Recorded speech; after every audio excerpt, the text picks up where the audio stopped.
The morning sun begins to rise, a rainbow spreads across the skies. Threads of gold, green and blue, a dance of freedom. السلام علیکم دوستو، آج ہم بات کریں گے ایک ایسے تہوار کی جو کبھی لاہور کی پہچان تھا، بسنت۔ لیکن ساتھ ہی ایک سوال بھی، کیا بسنت صرف ایک موسمی تہوار ہے یا پھر اسے حقیقت رائے نامی ایک ہندو لڑکے کے واقعے سے جوڑا جانا درست ہے؟ آج ہم تاریخ کی روشنی میں یہ راز کھولیں گے۔ بسنت برصغیر میں صدیوں سے موسم بہار کی آمد پر منایا جانے والا تہوار ہے۔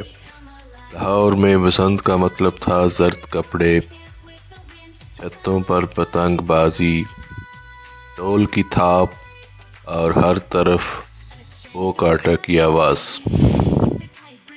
یہ تہوار صرف ہندوؤں کا نہیں تھا بلکہ مسلمان، ہندو، سکھ سب مل کر مناتے تھے۔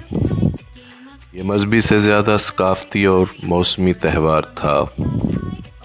کچھ لوگ بسنت کو ایک ہندو لڑکے حقیقت رائے سے جوڑتے ہیں۔ کہا جاتا ہے کہ 1734 میں سیالکوٹ میں ایک مذہبی جھگڑے کے بعد حقیقت رائے کو قتل کیا گیا۔ بعد میں اس کی یاد میں کوٹ خواجہ سعید میں سمادھی بنائی گئی اور وہاں بسنت کے دن میلہ لگنے لگا۔ لیکن سوال یہ ہے کہ کیا بسنت اس واقعے سے شروع ہوئی تھی؟ تاریخ دانوں کے مطابق بسنت اس واقعے سے بہت پہلے منائی جا رہی تھی۔ حقیقت رائے کی یاد کو بعد میں بسنت کے ساتھ جوڑا گیا۔ خود ہندو روایت میں بسنت پنچمی علم اور بہار کا دن ہے، نہ کہ کسی شہادت کا دن۔ لاہور میں ہندو کوٹ خواجہ سعید پر، مسلمان مزار مادھو لال حسین پر، سکھ گردوارہ مانگٹ پر بسنت مناتے تھے۔ بسنت سب کا تہوار تھا۔ مصنفین لکھتے ہیں کہ بسنت کرکٹ یا فٹ بال کی طرح ایک کھیل اور تفریح تھی، نہ کہ عبادت۔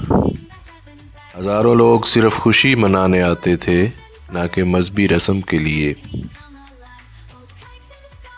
نتیجہ یہ ہے کہ بسنت کی اصل موسم بہار کی خوشی، ثقافتی تہوار، مشترکہ تہذیب ہے۔